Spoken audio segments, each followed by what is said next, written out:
তোমার বোঝা উচিত, এই সেন্টেন্সটার ইংরেজি কি? You should understand. কিন্তু তোমার বোঝা উচিত ছিল, তখন কি হবে ইংলিশটা? সে কতদিন পর পর তার বয়ফ্রেন্ড পরিবর্তন করে। এখানে আমরা হাউ অফেন ব্যবহার করব। This is Ahsan Habib Sarkar with you from English Antibiotic. In this video, I am going to show you the most important and amazing 10 structures for speaking English. যেই 10টি স্ট্রাকচার ব্যবহার করে আপনি দৈনন্দিন জীবনে হাজার হাজার ইংরেজি বাক্য সহজেই তৈরি করতে পারবেন।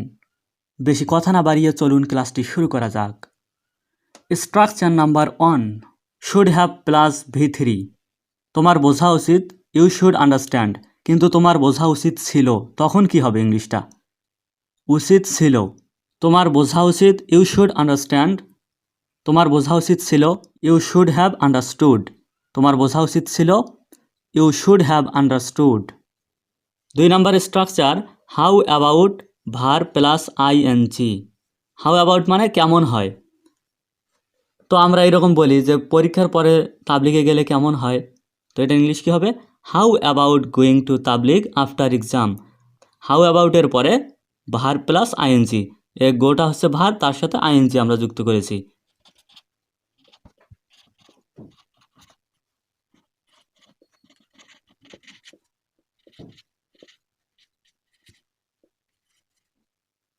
হাউ অ্যাবাউট লার্নিং কম্পিউটার, এর অর্থ হচ্ছে কম্পিউটার শিখলে কেমন হয়। কম্পিউটার শিখলে কেমন হয়। How about learning computer. Structure number 3, am is are was were মানে be verb plus supposed to. Supposed to plus ভার্বের 1 নম্বর ফর্ম। কথা বা কথা ছিল। I am supposed to meet Asif. আমার আসিফের সাথে দেখা করার কথা। আমার আসিফের সাথে দেখা করার কথা। আমার আসিফের সাথে দেখা করার কথা ছিল, তখন আমরা ওয়াজ ওয়ার ব্যবহার করব। আইয়ের সাথে কি হয়? Was. I was suppose to meet Asif. আমার আসিফের সাথে দেখা করার কথা ছিল। Would you mind plus verb plus ING। ভদ্রভাবে কাউকে বলার সময় এই স্ট্রাকচারটি ব্যবহার হয়। দরজাটি খুলে দিতে কিছু মনে করবেন কি?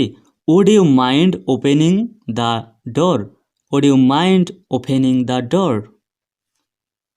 আমার সাথে 1 কাপ চা খেতে কিছু মনে করবেন কি? Would you mind taking a cup of tea with me. Would you mind taking a cup of tea with me. Structure number 5, how often. সে কতদিন পর পর তার বয়ফ্রেন্ড পরিবর্তন করে। এখানে আমরা হাউ অফেন ব্যবহার করব। How often does she change her boyfriend. সে কতদিন পর পর তার বয়ফ্রেন্ড পরিবর্তন করে। How often does she change her boyfriend. এখানে অফেন, এটাকে অফটেনও বলা যায়। অফেনও বলতে পারবেন, অফটেনও বলতে পারবেন। এই বিষয়গুলো নিয়ে তর্ক করবেন না, দুটোই সঠিক। Number 6 structure, let's not plus V on. Let's not disturb হিম। তাকে বিরক্ত করো না। আমরা এরকম বলি যে তাকে বিরক্ত করো না, তখন ইংলিশটা হবে লেটস নট ডিস্টার্ব হিম। চলো আজকে না খেলি। Let's not play today. Structure number 7, subject plus wanted to be plus noun অথবা অ্যাডজেক্টিভ।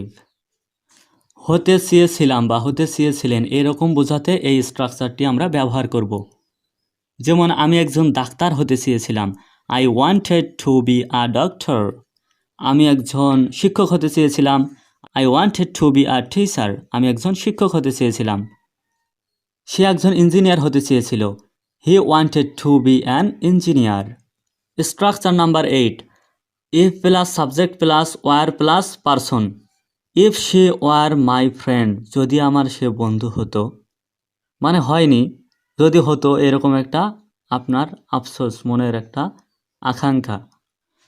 এবার আমরা চলে আসলাম structure number 9, subject plus have to বা has to plus V one. উপদেশ দেওয়ার ক্ষেত্রে তোমাকে কিছু হতে হবে, কিছু করতে হবে, এরকম ক্ষেত্রে আমরা এই স্ট্রাকচারটি ব্যবহার করব। তোমাকে আসতে হবে, ইউ হ্যাভ টু কাম। তোমাকে একজন ডাক্তার হতে হবে, you have to be a doctor. You have to study. Last structure, structure number 10, subject plus am is are plus impress to plus ভার্বের 1 নম্বর ফর্ম। এই স্ট্রাকচারটি অনেক সুন্দর। এটা ইমপ্রেস টু মানে মুগ্ধ, I am impressed to talk to you. I am impressed to talk to you. আমি তোমার সাথে কথা বলায় মুগ্ধ। তো আমি তোমাকে দেখে মুগ্ধ। I am impressed to see you. আমি তোমাকে দেখে মুগ্ধ। এই স্ট্রাকচারগুলো দিয়ে হাজার হাজার ইংরেজি বাক্য তৈরি করা সম্ভব। প্র্যাকটিস করতে থাকুন, ইনশাল্লাহ আপনি পারবেন। আর চ্যানেলটি অবশ্যই সাবস্ক্রাইব করে আমাদের ইংলিশ অ্যান্টিবায়োটিক চ্যানেলের সদস্য হয়ে যাবেন। আল্লাহ হাফিজ।